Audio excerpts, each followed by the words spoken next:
morning. Good morning. Morning, sir. Good morning, sir. എല്ലാവരും good morning sir. എല്ലാവരും എത്തി.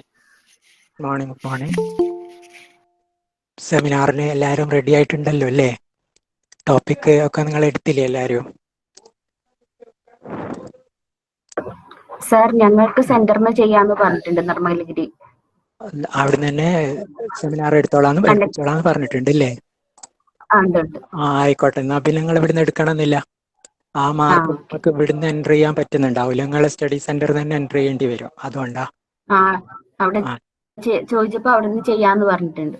ആയിക്കോട്ടെ. അപ്പൊ നിങ്ങൾ ക്ലാസ്സിൽ ഇരുന്നോളൂ, അതിന് കുഴപ്പമില്ല. സെമിനാർ എടുക്കണ്ടെന്നേ ഉള്ളൂ. അപ്പൊ നമ്മൾ ഒരു ബ്ലോക്ക് കംപ്ലീറ്റ് ആക്കി കഴിഞ്ഞ ആഴ്ച, ഫസ്റ്റ് ബ്ലോക്ക്. അപ്പൊ അതിൽ നിങ്ങൾ ഒരു എസ് ആണ് എക്സാമിന് നിങ്ങൾ എഴുതേണ്ടത്. രണ്ട് ക്വസ്റ്റ്യൻസ് ഉണ്ടായിരിക്കും. അതിലൊരെണ്ണത്തിന്റെ ആൻസറാണ് നിങ്ങൾ ചെയ്യേണ്ടത്. ഇപ്പോൾ ഈ 4 ചാപ്റ്റർ പഠിച്ചു കഴിഞ്ഞാൽ അതാണ് ഒരു എസ് ആണ് നിങ്ങൾക്ക് എഴുതാൻ കഴിയാന്നാണ് പറഞ്ഞു വരുന്നത്. വിചാരിച്ച് പഠിക്കാണ്ടിരിക്കേണ്ട.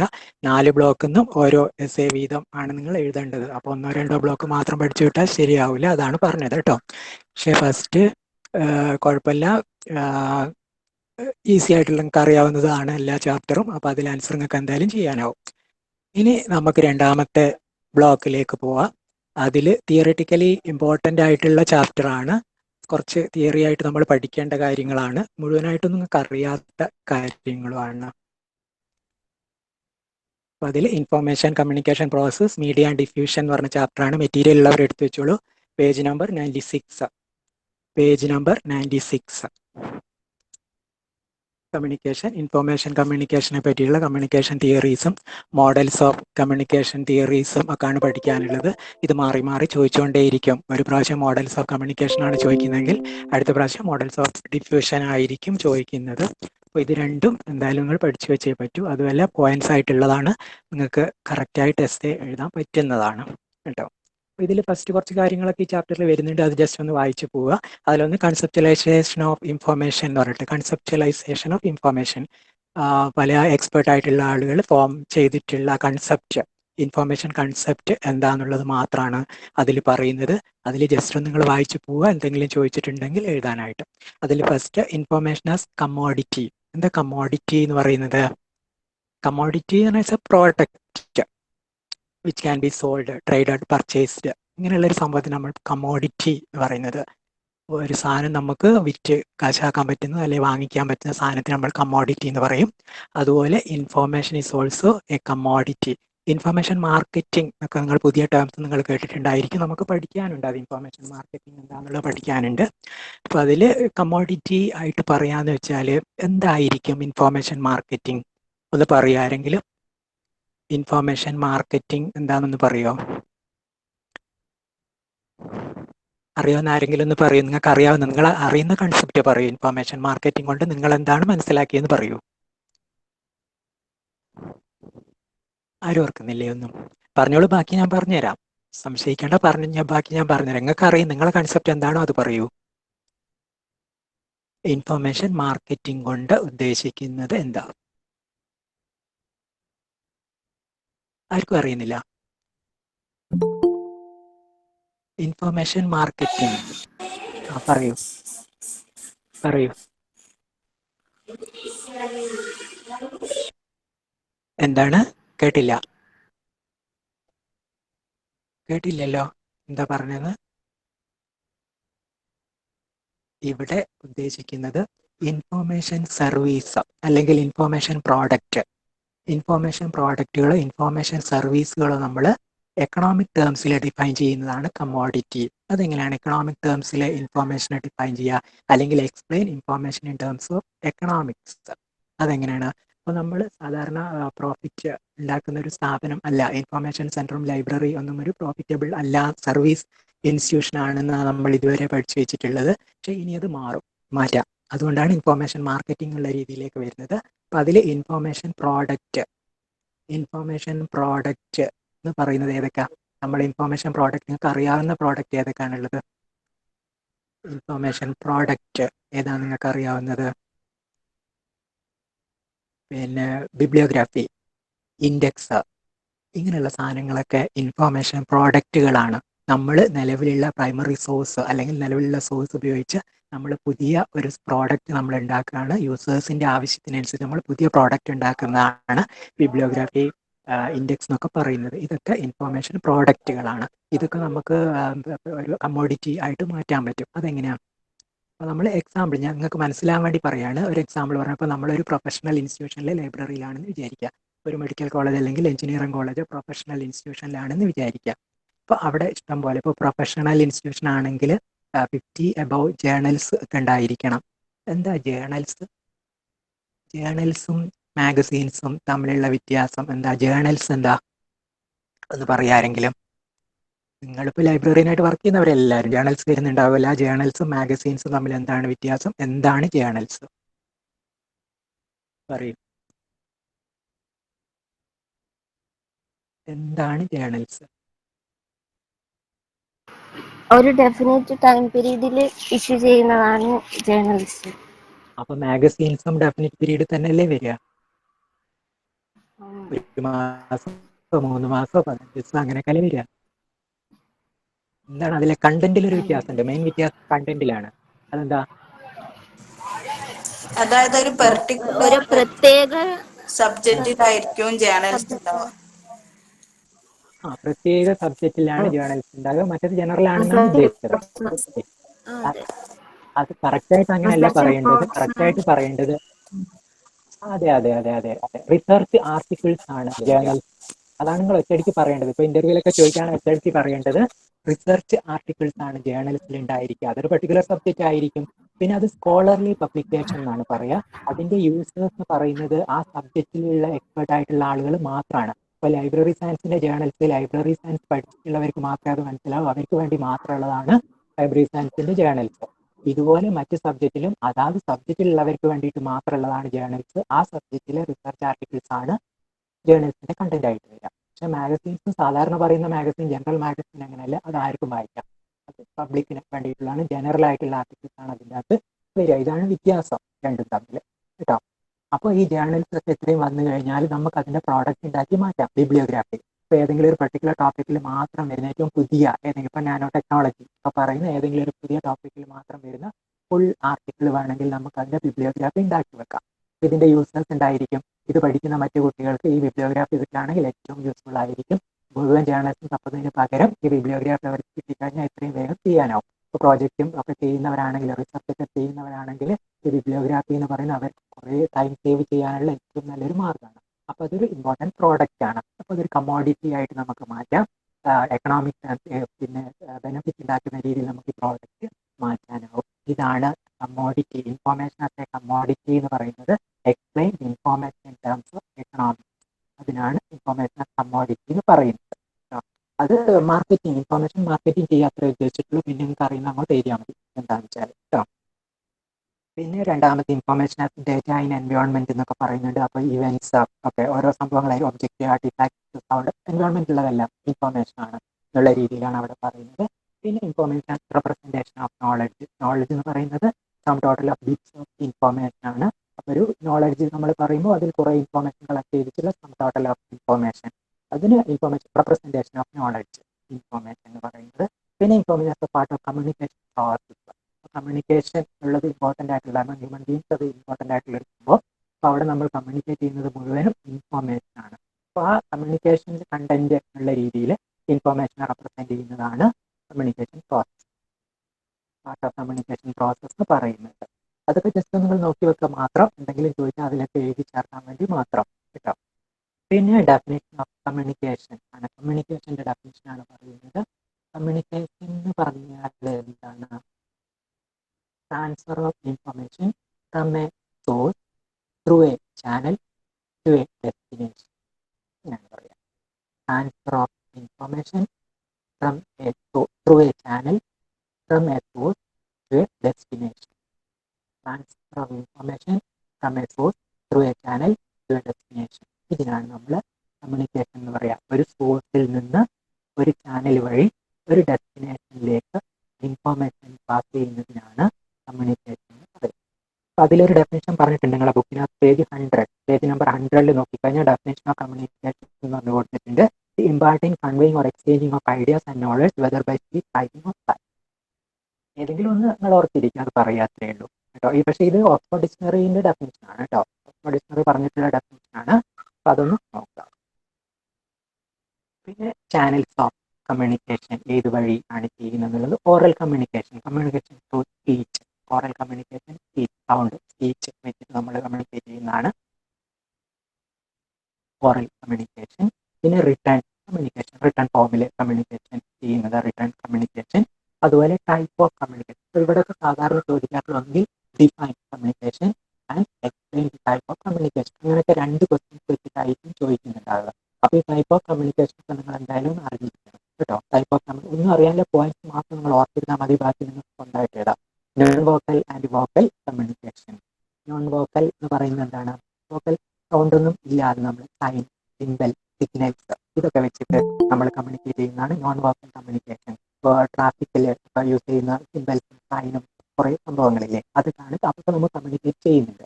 ഓരോ സിംബൽസ് നമ്മൾ കാണുമ്പോൾ അതൊരു ഇൻഫോർമേഷൻ നമ്മൾ കമ്മ്യൂണിക്കേറ്റ് ചെയ്യുന്നുണ്ട്. അത് നോൺ വോക്കൽ കമ്മ്യൂണിക്കേഷൻ ആണ്, സൗണ്ട് അല്ലാത്ത രീതിയിൽ. അതൊക്കെ പറഞ്ഞിട്ടുണ്ട് അവിടെ ബുക്കിനകത്ത്, അതൊക്കെ കൃത്യമായിട്ട് എഴുതിയിട്ടുണ്ട് ഏതൊക്കെ എന്തൊക്കെയാണെന്നൊക്കെ. അതൊക്കെ ജസ്റ്റ് നിങ്ങൾ വായിച്ചു പോവുക. ഇത്ര അറിഞ്ഞിരുന്നാൽ മതി. വോക്കൽ ആൻഡ് നോൺ വോക്കൽ എന്നുള്ള ടൈപ്പ് ഓഫ് കമ്മ്യൂണിക്കേഷൻ ആണ്. നോൺ വോക്കൽ എന്ന് പറയുന്നത് സൈൻ, സിംബൽ, സിഗ്നൽ ഇങ്ങനെയുള്ളതാണ്. Without sound. ഇതിനാണ് നോൺ വോക്കൽ കമ്മ്യൂണിക്കേഷൻ എന്ന് പറയുക. അത് ഓർത്തിരിക്കുക. പിന്നെ വോക്കൽ എന്ന് പറയാനില്ല, പിന്നെ സൗണ്ട് യൂസ് ചെയ്തിട്ട് ചെയ്യുന്നതാണ് വോക്കൽ കമ്മ്യൂണിക്കേഷൻ എന്ന് പറയുന്നത്. ലാംഗ്വേജ് ഉപയോഗിക്കാം, വേർഡ്സ് ഉപയോഗിക്കാം, അതിനൊക്കെ നമ്മൾ വോക്കൽ കമ്മ്യൂണിക്കേഷൻ എന്ന് പറയാം. പിന്നെ non verbal and verbal communication. Non verbal language use ചെയ്യുന്നുണ്ടെങ്കിലാണ് വെർബൽ കമ്മ്യൂണിക്കേഷൻ നമ്മൾ പറയാം. പിന്നെ വോക്കൽ കമ്മ്യൂണിക്കേഷൻ ലാംഗ്വേജ് വേണമെന്നില്ല. സൗണ്ട്, എന്തെങ്കിലും സൗണ്ട് ആയാലും നമുക്ക് വോക്കൽ എന്ന് പറയാനാവും. പക്ഷെ അത് വെർബൽ അല്ല. വെർബൽ കമ്മ്യൂണിക്കേഷൻ നമ്മൾ പറയണമെങ്കിൽ ലാംഗ്വേജ് യൂസ് ചെയ്യുന്ന ലാംഗ്വേജിലുള്ള വേർഡ്സ് ഉപയോഗിച്ചിട്ടാണ് നമ്മൾ ചെയ്യുന്നതെങ്കിൽ വെർബൽ കമ്മ്യൂണിക്കേഷൻ ആണ്. അതില്ലാത്തത് നോൺ വെർബൽ ആക്ഷൻ കാണിക്കുന്നത്. സ്പീച്ച് കപ്പാസിറ്റി ഇല്ലാത്തവർ ഒക്കെ കാണിക്കുന്ന ആക്ഷൻസ്, അതൊക്കെ നോൺ വെർബൽ കമ്മ്യൂണിക്കേഷൻ ആണ്. പക്ഷെ സൗണ്ട് ഇല്ലല്ലോ, ജസ്റ്റേഴ്സ് ആയിട്ട് മാത്രം കാണിക്കുന്നതല്ലേ, അത് നോൺ വെർബൽ കമ്മ്യൂണിക്കേഷൻ ആണ്. വെർബലിന് നമ്മൾ ലാംഗ്വേജ് യൂസ് ചെയ്തിരിക്കണം, അത്രയുള്ള വ്യത്യാസം. പിന്നെ intrapersonal, interpersonal, group and mass. Intrapersonal എന്ന് പറഞ്ഞാൽ കമ്മ്യൂണിക്കേഷൻ വിത്തിൻ മൈസെൽഫ് എന്നാണ് നമ്മൾ പറയുക. അപ്പോൾ നമ്മൾ തന്നെ കമ്മ്യൂണിക്കേറ്റ് ചെയ്യുന്നതാണ് ഇൻട്രാപേഴ്സണൽ കമ്മ്യൂണിക്കേഷൻ. തിങ്കിങ്, ഇപ്പോൾ റൈറ്റേഴ്സും സയൻറ്റിസ്റ്റും ഒക്കെ ആയിട്ടുള്ളവർക്ക് ഇൻട്രാപേഴ്സണൽ കമ്മ്യൂണിക്കേഷൻ നടത്തുന്നവരാണ്. അവർ സ്വയം കമ്മ്യൂണിക്കേറ്റ് ചെയ്തിട്ട് സംഭവങ്ങൾ തീരുമാനിക്കുന്ന, ഡിസിഷൻ മേക്കിംഗ് ഒക്കെ ചെയ്യുന്നവരാണ് intrapersonal communication. Communication within one person എന്നാണ് കൊടുത്തിട്ടുള്ളത്. ടോക്കിംഗ് ടു വൺ സെൽഫ് എന്നൊക്കെ പറഞ്ഞിട്ട് അതിലാണ് സംഗതി. ആ തിങ്കിങ് ചെയ്തിട്ട് പുതിയ കാര്യങ്ങളൊക്കെ തീരുമാനത്തിലെത്തുന്ന, ഡിസിഷൻ മേക്കിംഗ് ചെയ്യുന്നതിനാണ് ഇൻട്രാപേഴ്സണൽ കമ്മ്യൂണിക്കേഷൻ എന്ന് പറയുന്നത്. പിന്നെ ഇന്റർപേഴ്സണൽ, ബിറ്റ്വീൻ 2 പേഴ്സൺ, 2 ആളുകൾ തമ്മിലുള്ള കമ്മ്യൂണിക്കേഷൻ. നമുക്ക് അറിയാം group communication among a group not exceeding 25 members, അത് പറഞ്ഞിട്ടുണ്ട് കേട്ടോ. 25 മെമ്പേഴ്സിൽ കൂടാൻ പാടില്ല, അതിന് താഴെ വരുന്നതിനാണ് നമ്മൾ ഗ്രൂപ്പ് കമ്മ്യൂണിക്കേഷൻ എന്ന് പറയുക. പിന്നെ പബ്ലിക് ഓർ മാസ് കമ്മ്യൂണിക്കേഷൻ എന്ന് പറയുന്നത് large audience, communication to large ഓഡിയൻസിന് നമ്മൾ കൊടുക്കുന്നതാണ് പബ്ലിക് ഓർ മാസ് കമ്മ്യൂണിക്കേഷൻ എന്ന് പറയുന്നത്. അത് ഓർത്തിരിക്കുക. ടൈപ്പ് ഓഫ് കമ്മ്യൂണിക്കേഷൻ ഏതൊക്കെയാണെന്നുള്ള പോയിന്റ്സ് ഓർത്തിരിക്കുക, വന്നു കഴിഞ്ഞാൽ എഴുതാം. പിന്നെ കമ്മ്യൂണിക്കേഷൻ പ്രോസസ്, കമ്മ്യൂണിക്കേഷൻ സൈക്കിൾ എന്നൊക്കെ പറഞ്ഞ് കുറച്ച് കാര്യങ്ങളൊക്കെ പറയുന്നുണ്ട്. അതൊക്കെ ജസ്റ്റ് ഒന്ന് നോക്കിയിട്ട് പോവുക, എന്തെങ്കിലും വന്നെങ്കിൽ എഴുതാൻ മാത്രം. കമ്മ്യൂണിക്കേഷൻ എലിമെന്റ്സ് ഓഫ് കമ്മ്യൂണിക്കേഷൻ എന്നൊക്കെ പറഞ്ഞിട്ട് എന്തൊക്കെ സംഭവങ്ങളാണ് കമ്മ്യൂണിക്കേഷൻ നടത്താൻ നമുക്ക് വേണ്ടത്, ആ എലിമെന്റ്സ് എന്തൊക്കെയാണെന്നൊക്കെ പറഞ്ഞിട്ടുണ്ട്. അതിൽ അവിടെ പേജ് നമ്പർ 105 കാണാം ഇൻഫോർമേഷൻ സോഴ്സ്. ഒരു സോഴ്സ്, എവിടെ നിന്നുള്ള ഒരു സോഴ്സ് നമുക്ക് ഉണ്ടായിരിക്കണം. പിന്നെ എൻകോഡർ, അത് ട്രാൻസ്ലേറ്റ് ചെയ്യുന്ന എൻകോഡർ. പിന്നെ മെസ്സേജ്, കണ്ടന്റ് ഓഫ് കമ്മ്യൂണിക്കേഷൻ. പിന്നെ കമ്മ്യൂണിക്കേഷൻ ചാനൽ, ഏത് വഴിയാണ് പോകുന്നത്. നോയ്സ്, കമ്മ്യൂണിക്കേഷനിൽ നോയ്സ് എന്ന് പറയുന്നത് എന്താണ്?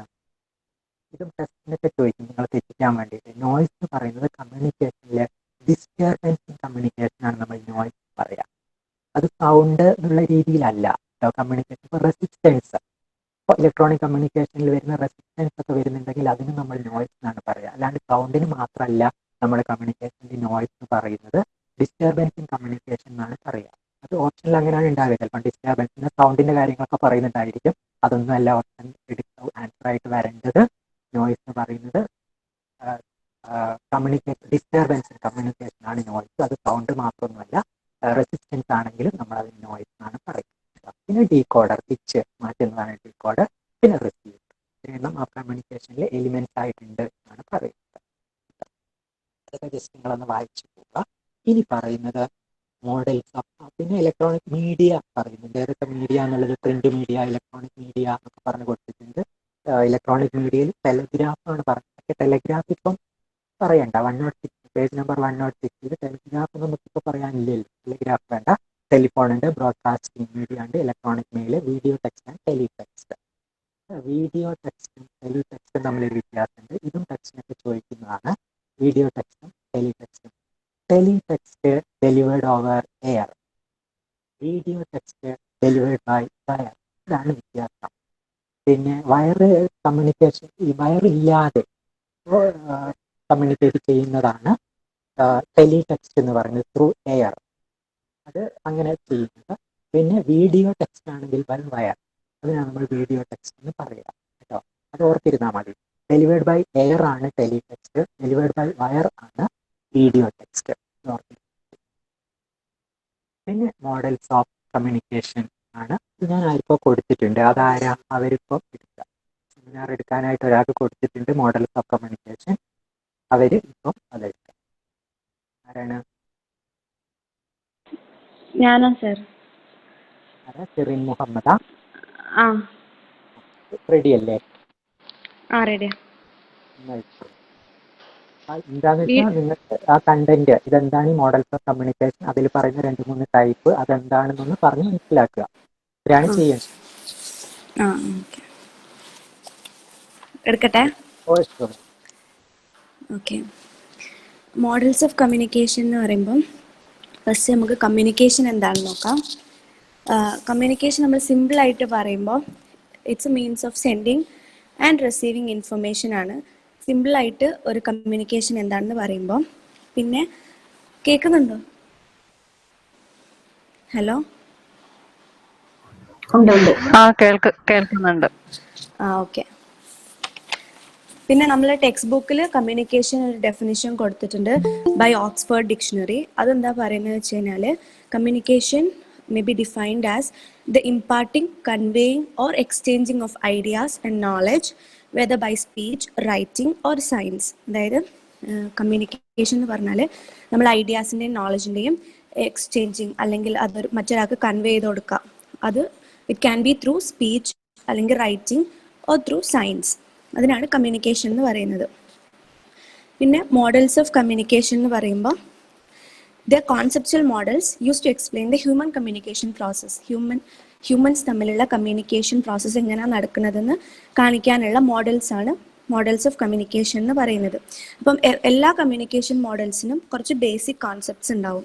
Like a sender, a process of encoding into signals or symbols, a message, a channel, a receiver, a process of decoding etcetera. ഇങ്ങനെയുള്ള കാര്യങ്ങൾ എല്ലാ കമ്മ്യൂണിക്കേഷൻ മോഡൽസിലും ബേസിക് ആയിട്ട് ഉണ്ടാവുന്ന കുറച്ച് കോൺസെപ്റ്റ്സ് ആണ്. പിന്നെ ചില കമ്മ്യൂണിക്കേഷൻ മോഡൽസിൽ ഒരു ഫീഡ്ബാക്ക് മെക്കാനിസം കൂടി ഉണ്ടാവും. അപ്പം നമ്മളെ ടെക്സ്റ്റിൽ മെയിനായിട്ട് 4 കമ്മ്യൂണിക്കേഷൻ മോഡൽസ് ആണുള്ളത്. അതിൽ ഫസ്റ്റ് ഉള്ളത് നമ്മൾ പഠിച്ചതാണ് ഷാനൻ ആൻഡ് വീവേഴ്സ് മോഡൽ. ഇതാണ് കൂടുതൽ ഫേമസ് ആയിട്ട് നമ്മൾ കേട്ടിട്ടുള്ളത്, ഷാനൻ ആൻഡ് വീവേഴ്സ് മോഡൽ എന്ന് പറയുന്നത്. It was developed in the year 1948. ഇതിൻ്റെ പ്രോസസ്സ് എങ്ങനെയാണെന്ന് വെച്ച് കഴിഞ്ഞാൽ, ഇൻഫർമേഷൻ സോഴ്സ് മെസ്സേജ് സെൻഡ് ചെയ്യും and then it is converted into signals അല്ലെങ്കിൽ ഒരു series of signals by transmitter. പിന്നെ ഈ ട്രാൻസ്മിറ്റ് നടക്കുന്ന സമയത്ത് സാറ് പറഞ്ഞ പോലെ അതിൻ്റെ ഇടയിൽ അൺവാണ്ടഡ് ഇൻ്റർഫിയറൻസ് കയറാൻ ചാൻസ് ഉണ്ട്. അതിനാണ് നമ്മൾ നോയ്സ് എന്ന് പറയുന്നത്. പിന്നെ റിസീവർ ആ മെസ്സേജസ് റിസീവ് ചെയ്യും and he convert it back into the original message.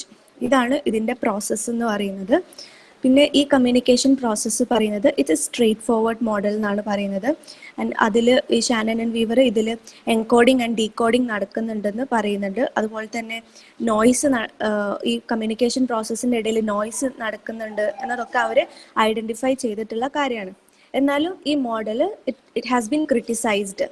കാരണം it's a linear one. Linear എന്ന് പറഞ്ഞാൽ വൺ വേ കമ്മ്യൂണിക്കേഷൻ ആണ്. ഇപ്പം സെൻറ്ററിന് റിസീവറിലേക്ക് മാത്രമേ കമ്മ്യൂണിക്കേഷൻ പ്രോസസ്സ് നടക്കുന്നുള്ളൂ. ഇപ്പം റിസീവറിന് എന്തെങ്കിലും ക്ലാരിഫിക്കേഷനോ അല്ലെങ്കിൽ അവരുടെ ഒപ്പീനിയനോ എക്സ്പ്രസ് ചെയ്യണമെങ്കിൽ അത് നടക്കില്ല. കാരണം 1 വേ കമ്മ്യൂണിക്കേഷൻ മാത്രമേ നടക്കുകയുള്ളൂ. ഇത് 2 വേ ആക്കണമെങ്കിൽ അവിടെ ഒരു ഫീഡ്ബാക്ക് മെക്കാനിസം വേണം. അപ്പോൾ അവർക്ക് അവിടെ ക്ലാരിഫിക്കേഷനൊക്കെ നടത്താൻ സാധിക്കും. പിന്നെ ഈ Shannon and Weaver model of കമ്മ്യൂണിക്കേഷൻ്റെ ഒരു എക്സാമ്പിൾ പറയുന്നത് നമ്മൾ ടെക്സ്റ്റിൽ തന്നെ കൊടുത്തതാണ്. ബ്രോഡ്കാസ്റ്റിംഗ് ഓർഗനൈസേഷൻസിലൊക്കെ ഇപ്പം ഒരു TV അല്ലെങ്കിൽ റേഡിയോ ബ്രോഡ്കാസ്റ്റിംഗ് സ്റ്റേഷനിലൊക്കെ അവരെന്താ ചെയ്യുന്നത്, അവരുടെ ഇൻഫർമേഷൻ നമ്മളിലേക്ക് പാസ് ചെയ്യാണ് ചെയ്യുന്നത്. പക്ഷേ അവർ ഓഡിയൻസിൻ്റെ റെസ്പോൺസിന് അല്ലെങ്കിൽ ഓഡിയൻസിന് എന്തെങ്കിലും ക്ലാരിഫിക്കേഷൻ ഒക്കെ ഉണ്ടെങ്കിൽ അത് കേൾക്കാനുള്ള വലിയ ചാൻസ് നമുക്ക് ഇല്ല. അപ്പം ഇറ്റ്സ് എ ലീനിയർ അല്ലെങ്കിൽ 1 വേ മോഡൽ ഓഫ് കമ്മ്യൂണിക്കേഷൻ ആണ്. പിന്നെ അതിൻ്റെ ഒരു കമ്മ്യൂണിക്കേഷൻ പ്രോസസ്സ് എങ്ങനെയാണ് നടക്കുന്നത് എന്നുള്ള ഒരു ചിത്രം നമ്മളെ ടെക്സ്റ്റ് ബുക്കിലുണ്ട്. പേജ് നമ്പർ 108 ഇത് ഇൻഫർമേഷൻ സോഴ്സ് മെസ്സേജ് സെൻഡ് ചെയ്യുന്നുണ്ട്. ആൻഡ് ദെൻ ട്രാൻസ്മിറ്റർ അത് സിഗ്നലാക്കി മാറ്റും. And then it goes through channel കൂടെ പോകുമ്പോൾ നോയ്സ് സോഴ്സ് കയറുന്നത് കാണാം. ആൻഡ് ദെൻ റിസീവർ ആ സിഗ്നൽസ് റിസീവ് ചെയ്യും. ആൻഡ് ദെൻ അവരെന്ത് ചെയ്യും, ആ മെസ്സേജിനെ കൺവേർട്ട് ചെയ്തിട്ട് ഒറിജിനൽ മെസ്സേജ് ആക്കി സ്വീകരിക്കും. അപ്പം അതാണ് ഷാനൻ ആൻഡ് വീവേഴ്സ് മോഡൽ എന്ന് പറയുന്നത്. കേൾക്കുന്നില്ലേ? ഹലോ, കേൾക്കുന്നുണ്ട്. ഓക്കെ. സെക്കൻഡ് മോഡൽ എന്ന് പറയുന്നത് ലാസ്വെൽസ് മോഡലാണ്. This was developed by Lasswell. He was a US political scientist and ഇത് ഡെവലപ്പ് ചെയ്ത ഇയർ 1948. ഈ മോഡൽ പറയുന്നത് എന്താണെന്ന് വെച്ചാൽ it describes an act of communication by defining who said it, what was said, in what channel, to whom it was said and with what effect. അതായത് ആരാണ് പറഞ്ഞത്, എന്താണ് പറഞ്ഞത്, ഏത് ചാനലിൽ കൂടാണ് പറഞ്ഞത്, ആരോടാണ് പറഞ്ഞത്, ആൻഡ് എന്ത് എഫക്റ്റാണ് ആ കമ്മ്യൂണിക്കേഷനിൽ ഉണ്ടായത്. അതാണ് ഈ കമ്മ്യൂണിക്കേഷൻ പ്രോസസ്സിൽ പറയുന്നത്. അപ്പം നമ്മൾ ലൈബ്രറീൻ്റെ കോണ്ടെക്സ്റ്റിൽ നോക്കുകയാണെങ്കിൽ ഹൂ സെഡ് ഇറ്റ് എന്ന് പറയുമ്പോൾ that can be authors, publishers, research bodies, professional bodies, translators, അങ്ങനെ ആരും ആവാം. ആൻഡ് വാട്ട് വാസ് സെഡ് എന്ന് പറഞ്ഞാൽ symbolic contents of knowledge, use of language notation, symbols, അങ്ങനെ എന്തോ ആവാം. ആൻഡ് ത്രൂ വിച്ച് ചാനൽ, അപ്പം ഓതേഴ്സ്, പബ്ലിഷേഴ്സൊക്കെ കമ്മ്യൂണിക്കേറ്റ് ചെയ്യുക. It will be through books, journals, reports, conference proceedings ഒക്കെ ആയിരിക്കും. ആൻഡ് ടു ഹൂം, ലൈബ്രറി കോണ്ടെക്സ്റ്റിൽ പറയുമ്പം ഓഫ് കോഴ്സ് ലൈബ്രറി യൂസേഴ്സ് അല്ലെങ്കിൽ members of the society. And with what effect എന്ന് പറഞ്ഞാൽ നോളജ് അഡീഷൻ ഓഫ് ഇൻഡിവിജ്വൽസ്, അവർക്ക് കൂടുതൽ നോളജ് നൽകാൻ വേണ്ടിയിട്ട് to the individuals of society or users of library. അതാണ് ലാസ്വെല്ലിൻ്റെ മോഡൽ പറയുന്നത്. അതായത് ആ കമ്മ്യൂണിക്കേഷൻ പ്രോസസ്സിന് ആര് പറഞ്ഞു, എന്ത് പറഞ്ഞു, ഏത് ചാനലിൽ കൂടെ പറഞ്ഞു, ആരോട് പറഞ്ഞു, ആൻഡ് വിത്ത് വാട്ട് എഫക്റ്റ്. അതാണ് ഈ communication model. And third one George Gerbner's മോഡലാണ്. ഇത് ഡെവലപ്പ് ചെയ്തത് ജോർജ് ഗെർബ്നർ ആണ് in the year 1956. This is conceptually different from the other 2 models. മറ്റ് രണ്ടെന്നും കുറച്ച് ഡിഫറെൻ്റ് ആണിത്. ഈ മോഡൽ എന്താ പറയുന്നത് വെച്ച് കഴിഞ്ഞാൽ this model connects a communication situation and a participant's perception. അത് രണ്ടും തമ്മിലുള്ള കണക്ഷൻ പറയും. And then response to the situation and communication process. ഇത് കമ്മ്യൂണിക്കേഷൻ മോഡലിൽ മെയിനായിട്ട് 2 കോമ്പണൻസ് ആണുള്ളത്. ഒന്ന് അതായത് ഇവൻറ്റ്, അതിനാണ് നമ്മൾ കമ്മ്യൂണിക്കേഷൻ സിറ്റുവേഷൻ എന്ന് പറഞ്ഞത്. ആൻഡ് M എന്ന് പറയുന്നത് മാൻ ഓർ മെഷീൻ. ഇപ്പം ആൻഡ് ഒരു കാര്യം കൂടി, ഈ കമ്മ്യൂണിക്കേഷൻ 2 ഡയമെൻഷനിലാണ് നടക്കുക. ഒന്ന് perceptual dimension, second one means and control dimension. ഒരു എക്സാമ്പിളിലൂടെ പറയാം. ഇപ്പം എന്തെങ്കിലും ഒരു ഇവൻറ്റ് നടക്കുകയാണെന്ന് വിചാരിക്കാം. അപ്പം ഒരു ജേർണലിസ്റ്റ് ആ ഇവൻറ്റ് അവിടെ ഇപ്പോൾ ഇവൻറ്റിനെ നമുക്ക് കമ്മ്യൂണിക്കേഷൻ സിറ്റുവേഷൻ ആയിട്ട് കാണാം. അപ്പം ഒരു ജേർണലിസ്റ്റ് അവിടെ ഉണ്ടെന്ന് വിചാരിക്കാം. അപ്പം അവർ ആ ന്യൂസ് അവിടെ നിന്ന് റിപ്പോർട്ട് ചെയ്യാൻ വേണ്ടിയിട്ട് വന്നതാണ്. അപ്പോൾ ആ കമ്മ്യൂണിക്കേഷൻ സിറ്റുവേഷനിൽ അവർ എന്ത് ചെയ്യും, ഫസ്റ്റ് പ്രോസസ്സാണ് പറയുന്നത് പെർസെപ്ച്വൽ ഡയമെൻഷൻ എങ്ങനെയാണ് നടക്കുന്നത് എന്നുള്ളതാണ്. ഫസ്റ്റ് അവർ ആ കമ്മ്യൂണിക്കേഷൻ സിറ്റുവേഷനിൽ അവിടെ നിന്ന് അവർ ഇൻഫർമേഷൻ പെർസീവ് ചെയ്യുന്ന പറഞ്ഞാൽ അവർ അണ്ടർസ്റ്റാൻഡ് ചെയ്യും. അവരുടെ നോളജ്, ഐഡിയാസ്, മൂഡ് ഒക്കെ വെച്ചിട്ടാണ്. ഇപ്പം ഏതൊരാൾ, ഇപ്പം നമ്മളാണ് അവിടെ ഉള്ളതെന്ന് വെച്ച് കഴിഞ്ഞാലും ഓരോ ഇൻഡിവിജ്വലും അവിടുന്ന് ഇൻഫർമേഷൻ പെർസീവ് ചെയ്യുന്നത് അവരുടെ ആറ്റിറ്റ്യൂഡ്, മൂഡ് ഒക്കെ വെച്ചിട്ടാണ് ഇൻഫർമേഷൻ പെർസീവ് ചെയ്യുക. ആ ഇൻഫർമേഷൻ പെർസീവ് ചെയ്യുന്നതിനാണ് ഫസ്റ്റ് പെർസെപ്ച്വൽ ഡയമെൻഷൻ എന്ന് പറയുന്ന ഒരു കമ്മ്യൂണിക്കേഷൻ സിറ്റുവേഷന് ഒരു ഇൻഡിവിജ്വൽ ഇ എന്ന് പറഞ്ഞ ഒരു കമ്മ്യൂണിക്കേഷൻ സിറ്റുവേഷൻ ഓർ ഇവന്റ് എന്ന്, എം എന്ന് പറഞ്ഞ ഒരു മാൻ ഓർ മെഷീൻ എന്ന് പറയുന്നത് ഇപ്പോൾ ജേർണലിസ്റ്റിന് പകരം അവിടെ ഇപ്പോൾ ഒരു ക്യാമറ അല്ലെങ്കിൽ ഒരു വോയിസ് റെക്കോർഡർ അങ്ങനെ എന്തെങ്കിലും ആണെങ്കിൽ അത് ഏതാണെങ്കിലും ആ ഇൻഫർമേഷൻ അത് അവിടുന്ന് പെർസീവ് ചെയ്യുന്നതിനാണ് ഫസ്റ്റ് പെർസെപ്ച്വൽ ഡയമെൻഷൻ എന്ന് പറയുന്നത്. അത് ആ ഇൻഫർമേഷൻ അവിടുന്ന് പെർസീവ് ചെയ്തെടുത്തു.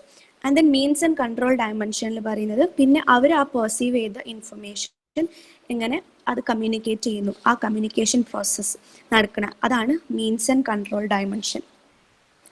അപ്പം അതാണ് ജോർജ് ഗെർബ്നേഴ്സ് മോഡൽ എന്ന് പറയുന്നത്. ഇനി fourth one, the Schramm models. ഈ മോഡൽ എന്ന് പറയുന്നത് it is use to determine how communication between two people works when they are exchanging information, ideas or attitudes. രണ്ടാൾ തമ്മിൽ കമ്മ്യൂണിക്കേറ്റ് ചെയ്യുമ്പം എങ്ങനെയാണ് കമ്മ്യൂണിക്കേഷൻ നടക്കുന്നത് എന്നുള്ളതാണ് ഈ മോഡലിൽ പറയുന്നത്. ഇതിൽ 3 മോഡൽസ് ആണുള്ളത്.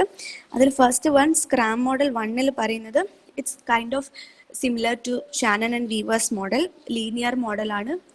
സെൻഡർ റിസീവറിലേക്ക് മെസ്സേജ് അയക്കുക, തിരിച്ച് ഇങ്ങോട്ടൊന്നും അയക്കാൻ പറ്റില്ല, ഓൺലി വൺ വേ കമ്മ്യൂണിക്കേഷൻ. അതാണ് സ്ക്രാം മോഡൽ 1 പറയുന്നത്. This explains how a message is transferred from the source to its destination. അതാണ് സ്ക്രാം മോഡൽ 1. സ്ക്രാം മോഡൽ 2 പറയുന്നത് this communication in this communication only that is shared by sender and receiver is actually communication, because only that portion of the signal is held in common by both of them. അതായത് ഒരു communication നടക്കുമ്പോൾ സെൻഡറും റിസീവറും share ചെയ്തിട്ടുള്ള exchange ചെയ്തിട്ടുള്ള ideas അത് മാത്രം, ആ ഒരു രണ്ടാളും ഷെയർ ചെയ്തിട്ടുള്ള അത് മാത്രമാണ് കമ്മ്യൂണിക്കേഷൻ പ്രോസസ്സായിട്ട് കണക്കാക്കുന്നത്. കാരണം that's the only thing that's common between that communication. അത് രണ്ടാണ് അതിൽ കോമൺ ആയിട്ടുള്ളത്. അപ്പം അതാണ് കമ്മ്യൂണിക്കേഷൻ ആയിട്ട് നടക്കുന്നത് എന്നാണ് സ്ക്രാം മോഡൽ 2 പറയുന്നത്. പിന്നെ സ്ക്രാം മോഡൽ 3 അത് it's A 2-way communication with both parties. അതായത് രണ്ട് സെൻഡറും റിസീവറും തമ്മിലുള്ള കമ്മ്യൂണിക്കേഷൻ ആണ്. അപ്പം എന്താവും, അതിലൊരു ഫീഡ്ബാക്ക് മെക്കാനിസം ഉണ്ടാവും. അതുകൊണ്ട് എന്നാൽ മാത്രമേ അത് 2-way കമ്മ്യൂണിക്കേഷൻ ആവുള്ളൂ. സെൻഡറും റിസീവറിനും ഇന്ററാക്ട് ചെയ്യാൻ പറ്റുന്ന ഒരു കമ്മ്യൂണിക്കേഷൻ ആണത്. And it's A continuous loop. ആ ഒരു ഇന്ററാക്ഷൻ നടക്കുന്നതിനെ കൊണ്ട് ഇറ്റ്സ് എ കണ്ടിന്യൂസ് ലൂപ്പ്. അപ്പം അതാണ് സ്ക്രാം മോഡൽ 3. ഇത്രയും 3ആണ് സ്ക്രാം മോഡലിലുള്ളത്. അപ്പം അതാണ് 4 കമ്മ്യൂണിക്കേഷൻ മോഡൽസ്. പിന്നെ കമ്മ്യൂണിക്കേഷൻ മോഡൽസ് പറയുമ്പം ഒരു കമ്മ്യൂണിക്കേഷൻ മോഡൽ നമുക്ക് പെർഫെക്റ്റ് ആണെന്ന് പറയാൻ പറ്റില്ല. എല്ലാത്തിനും അതിൻ്റെതായ ലിമിറ്റേഷൻസ് ഉണ്ടാവും. ഇപ്പം നമ്മളെ പർപ്പസ് എന്താണോ അതിനനുസരിച്ച് ബെസ്റ്റ് സ്യൂട്ട് ആവുന്ന ഒരു കമ്മ്യൂണിക്കേഷൻ പ്രോസസ്സ് ചൂസ് ചെയ്യുന്നതായിരിക്കും ബെറ്റർ. അപ്പം ഇത്രയാണ് 4 കമ്മ്യൂണിക്കേഷൻ മോഡൽസ്. എന്തെങ്കിലും തെറ്റുണ്ടോ എന്ന് എനിക്കറിയില്ല, എന്തെങ്കിലും സാറൊന്ന് കറക്റ്റ് ചെയ്ത് തരണം. സോ അത്രേ ഉള്ളൂ. Thank you.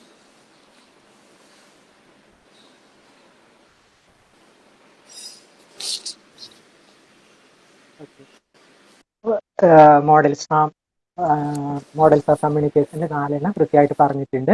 അതിൽ നിങ്ങൾക്ക് ഇപ്പം ഞാൻ ഫസ്റ്റ് പറഞ്ഞ ഡെഫിനിഷൻ, ആ ഡെഫിനിഷൻ്റെ അതേ സംഭവം തന്നെ പല ബ്ലോക്ക് ഡയഗ്രാം ഒക്കെ കാണിച്ച് അത് അങ്ങോട്ട് കാണിച്ചിട്ടുണ്ടെന്നേ ഉള്ളൂ. ആദ്യത്തെ മോഡലൊക്കെ വളരെ ഈസിയാണ്. ആ ഡെഫിനിഷനുകൾ മനസ്സിലുണ്ടായാൽ മതി. Transfer of information from a source through a channel to a destination എന്നുള്ള ആ സംഭവം മനസ്സിലുണ്ടായാൽ മതി. അതിനനുസരിച്ച് ഓരോ ഡയഗ്രാം വരച്ച് കാണിച്ചിട്ടുണ്ട്, അത്രയേ ഉള്ളൂ. ആദ്യത്തെ 2 സെയിം ആണ്, ചെറിയൊരു വ്യത്യാസം മാത്രമേ കാണിച്ചിട്ടുള്ളൂ. ബുക്കിനകത്ത് കാണാം, പേജ് നമ്പർ 109, 108, 109 ഒക്കെയാണ് അത് രണ്ടും കാണിച്ചിട്ടുള്ളത്. അതിൽ നിങ്ങൾക്ക് കുറച്ചുകൂടി ചെറിയൊരു പ്രശ്നം ഉള്ളത് മൂന്നാമത്തത് ജോർജ് ഗെർബ്നേഴ്സ് മോഡൽ. അത് ചിലപ്പോൾ നിങ്ങൾക്ക് കുറച്ചൊരു സംശയം വന്നിട്ടുണ്ടായിരിക്കും, പറഞ്ഞാൽ ചിലപ്പോൾ കറക്റ്റ് അങ്ങോട്ട് പിടുത്തം കിട്ടിയിട്ടുണ്ടാവില്ല. അത് ഞാനൊന്ന് പറഞ്ഞുതരാം. നിങ്ങൾ ആ ബുക്കിൽ പേജ് 110 ആ ഡയഗ്രാം ഒന്ന് നോക്കൂ. സെലക്ഷൻ, കണ്ടന്റ്, അവൈലബിലിറ്റി എന്നൊക്കെ പറഞ്ഞ് കാണിക്കുന്നില്ലേ? അതിൽ ചെറിയൊരു മാറ്റമുണ്ട്. അതിൽ ഫസ്റ്റ് കാണുന്നുണ്ടല്ലോ. പിന്നെ സെലക്ഷൻ കണ്ടന്റിന്ന് പിന്നെ ബാക്കോട്ട് വരുമ്പോൾ ആ 2 റോള് കൊടുത്തതിൽ E1 ആണത്. പിന്നെ താഴെയുള്ളത് E2 ആണ്. ഇത് മാത്രമല്ലേ അവിടെ കൊടുത്തിട്ടുള്ളൂ, എന്ന് മാത്രമല്ലേ കൊടുത്തിട്ടുള്ളൂ. അത് E2 ആണ്. മുകളിലത്തത് E1 ആക്കുക. പിന്നെ മുകളിൽ ഒന്നും കൂടെ എഴുതണം, M. താഴെ S കൊടുത്തതുപോലെ മുകളിൽ M വരണം. ഫസ്റ്റ് തന്നെ, ആദ്യത്തത് പിന്നെ M E1, പിന്നെ S E2, അങ്ങനെ മാറ്റുക. അതിന് നോട്ട് കുറച്ച് ഞാൻ പറഞ്ഞുതരാം. നിങ്ങൾ ആ സൈഡിൽ ഒന്ന് എഴുതി വെച്ചോളൂ, അതെന്താ സംഭവം എന്നുള്ളത് ജസ്റ്റ് ഒന്ന് എഴുതി വെച്ചോളൂ. 2-3 സെന്റൻസ് ഞാൻ പറഞ്ഞുതരാം. അത് വായിച്ചാൽ നിങ്ങൾക്ക് വേഗം മനസ്സിലാവും. പറയട്ടെ. The essence of this model is to connect. The essence of this model is to connect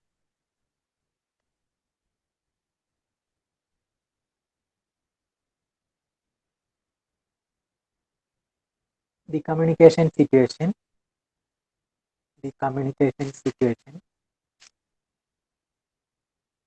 and the participants perception and response. The essence of this model is to connect the communication situation and the participants perception and response.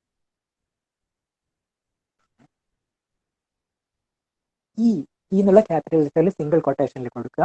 Is an event. ആ ഡയഗ്രത്തിലുള്ളതാണ് ഞാൻ പറയുന്നത് കേട്ടോ. Is an event, അത് capital ലെറ്ററിൽ single കൊട്ടേഷനിൽ കൊടുക്കുക എന്നുള്ളത്. Is an event happens in the real life.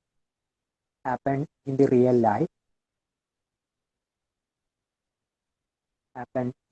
life and the event content or message is perceived by M.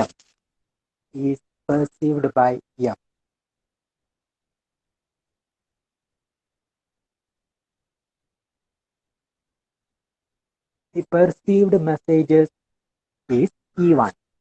The perceived message is E1.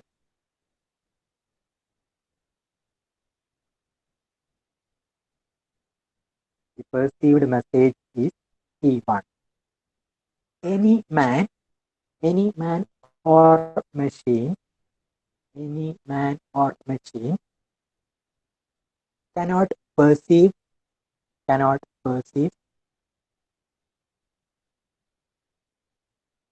the whole event, WHOL, the whole event, cannot perceive the whole event. They perceive only the part of the event.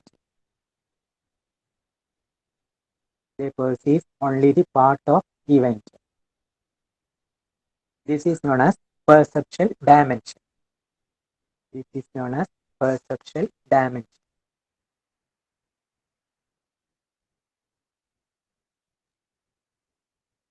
M select. ആ letter ഒക്കെ capital കൊടുക്കുക കേട്ടോ. M select the interesting or needed content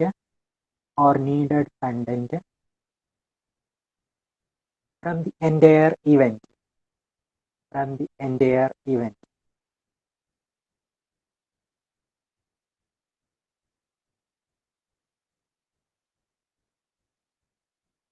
E2 is the event content.